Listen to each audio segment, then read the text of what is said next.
Brazil কিংবা Argentina যেই দলকেই support করো না কেন, সকলের উদ্দেশ্যেই আমি একটা মেসেজ ড্রপ করতে চাই।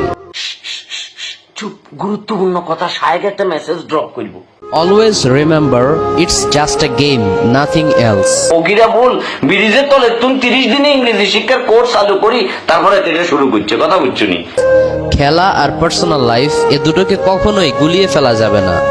অলওয়েজ ইমোশনকে কন্ট্রোল করতে হবে, আদারওয়াইজ লাইফে কিন্তু সাকসেসফুল হওয়া পসিবল না। না, প্রিয় সাহেব কিন্তু খুব চমৎকার কথা বলছে। এটাই মানতে হইব। এতে হাজার বাটপার হোক, টিকটকার হোক, মুখের ভিতরে লিপস্টিক লাগাই, হাতের ভিতরে মাইক ধরে পিছনে ফেক অডিয়েন্স সাজাই, হাজার ভিডিও করুক, সাহেব কিন্তু এটা চমৎকার কথা বলছে। সাহেব আপনি আরেকটা মেসেজ ড্রপ করেন। মুনজিরিন শাহিদ আপু তো ব্রাজিলকে সাপোর্ট করে, আইমান সাদিক ভাইয়াও ব্রাজিলকে সাপোর্ট করে, বাট ব্রাজিল হেরে গেলে কি তারা তোমাদের মতো কান্নাকাটি করে? সাহেব আপনার গোলামের ভূত, ফাটকা বান্দির ভূত আপনি।